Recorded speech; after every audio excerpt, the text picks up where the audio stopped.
الحدث جدا مهم لأنه هو يعطي المطلوب فيما يتعلق بتكريم الإعلاميين العرب. الإعلاميين العرب يقومون بدور جدا مهم في جميع المجالات في كل الدول العربية، ويجب أن يأخذون حقهم من التكريم، حقهم من الرعاية، حقهم من إعطائهم الإبراز المطلوب في كل جهد يقومون به في هذا المجال. الأستاذ وليد طبعا غني عن التعريف، له دور كبير يقوم به من خلال البرامج الجماهيرية اللي يقدمها من خلال عبر شاشة الMBC أكشن، وأكشن هي دوري يعني هو من أكثر البرامج المتابعة في المنطقة. أتمنى أنه يواصل على نفس الخط، يواصل على نفس المنوال ومنها للأعلى إن شاء الله. والله احنا يعني الMBC إخواننا ونعزهم كثير، فمشينا نقول أكشن هي دوري. الحمد لله مع مجموعة من الأسماء العربية الكبيرة الحقيقة. أنا كنت مبسوط جدا معي الأستاذ يوسف الرجاوي، أستاذ كبير من أعلام الصحفيين اللبنانيين، تعلمنا منه كثير. أسماء مهمة كانت اليوم معنا وكانت فرحة كبيرة. الشيخ ناصر الله يسلمه الخليفة يعني كان حضوره جميل. رعاية البحرين أنك تكرم في يوم العيد الإعلاميين العرب الثامن، هذه شيء جميل. الحمد لله اليوم يوم حلو بالنسبة لي. أنا أول ما مسكت الميدالية تذكرت أشخاص كثير، تذكرت زوجتي، تذكرت والدي ووالدتي، تذكرت يعني بدون ترتيب أولادي بدر لولوى فاطمة، هم راح ينبسطون بالميدالية هذه أكثر. يعني أوكي أنا مبسوط فيها، بس هم أولادي راح ينبسطون فيها أكثر، يعني يشعرون في شيء يفتخرون فيه. الحمد لله. والله شوف، هي عينين، والدي والدتي وزوجتي، ما في شك إن يعني هم كان لهم دور كبير. يعني هذا على الصعيد الشخصي. على الصعيد المهني الناس كثير ساعدوني.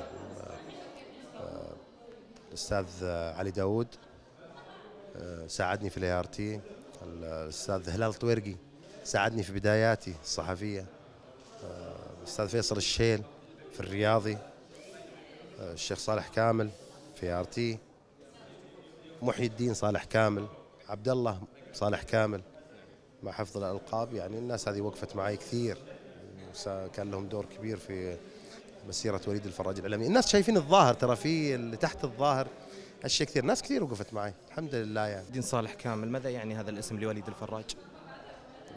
أخ وصديق وأخو كل شيء. يعني محي الدين كامل، شوف الشيخ صالح كامل وأبنائه، الشيخ صالح كامل، الشيخ عبد الله كامل، الشيخ محي الدين كامل، لهم شيء كبير عند وليد، وهم يعرفون. هم لهم شيء كبير عندي، أنا أعرف وهم يعرفون. في هاشتاج أكشن يا دوري تكرر كثيرا سؤال وليد الفراج، متى سنرى وليد الفراج يلبس الشماغ الأحمر؟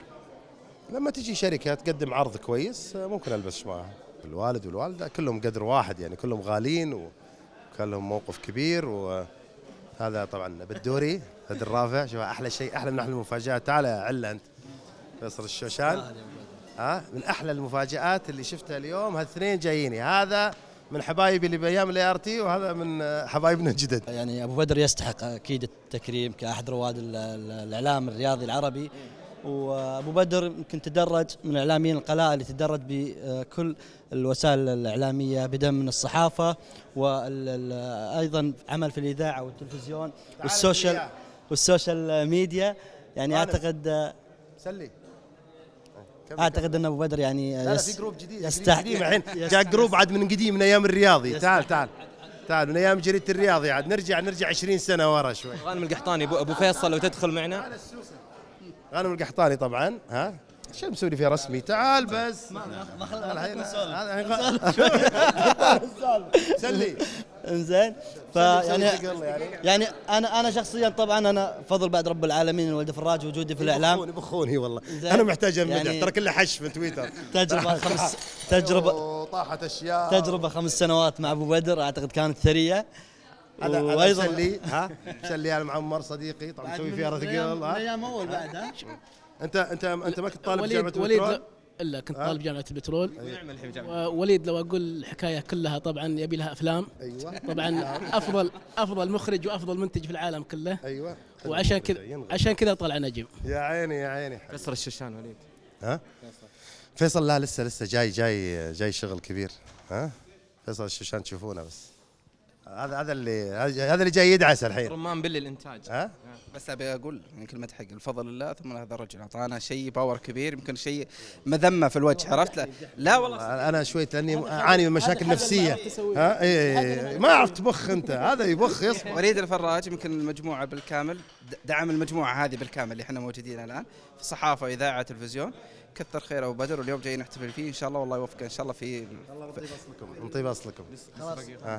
غانم طبعا الكفاح هذا ترى كان الرجل الثاني مشروع الدوري السعودي، ترى ما حد يدري، يمكن مشروع الدوري السعودي في الاي ار تي. صحيح. طبعا في بداياتي الصحفيه انا تعلمت من ابو بدر يعني شغلات مهنيه جدا كانت مهمه، يعني اثر كثير في بداياتي، وانا مدين له يعني بغض النظر يعني عن اني حشيته. عيني في عينك. غانم ما تكلم. انا طبعا يمكن اخالف الشباب شوي. انا يمكن الوحيد اللي اشتغلت مع ابو بدر صحافه وتلفزيون، في الرياضي وفي التلفزيون، يعني تعلمت منه حاجات كثيره. رجل يعني يعلمني كيف تاخذ الخبر ومن تاخذه سواء في الصحافه او في التلفزيون. فانا اول شيء هذا التكريم له يستاهل اليوم، وفخر لنا كسعوديين انه ممثل المملكه العربيه السعوديه في هذا الحفل. يستاهل ابو بدر والجهد اللي سواه، والله يوفقه، وانا اعتقد انه ما زال لديه الكثير انه يقدمه ان شاء الله. هذه الايجابيات، عطنا السلبيات عن ابو بدر. ساعد يقلب فجاه، يعني ممكن فجاه كذا شوي قبل الهواء يقلب مزاجي، عرفت؟ زي خالد مسعد لما يكون مروج يبغى يمرر تمريرات كويسه، هو نفس الطريقه، عارف؟ يعني ممكن احيانا واحيانا ممكن يقلب. ما له رفيق يعني؟ لا في مع اخويا لا، بس في اطار العمل فجاه، يعني فجاه احيانا ما تعرف كيف تتعامل معه، واحيانا نتضح ان اللي يبغاه هو صح. واكثر واحد يعني منه الدكتور وليد بن مهري، سأل وليد بن مهري ويعطي التفاصيل. انا هربت رحت الرياض، خليت وليد بن مهري معه. الله يا حبيبي. وفيصل صدق.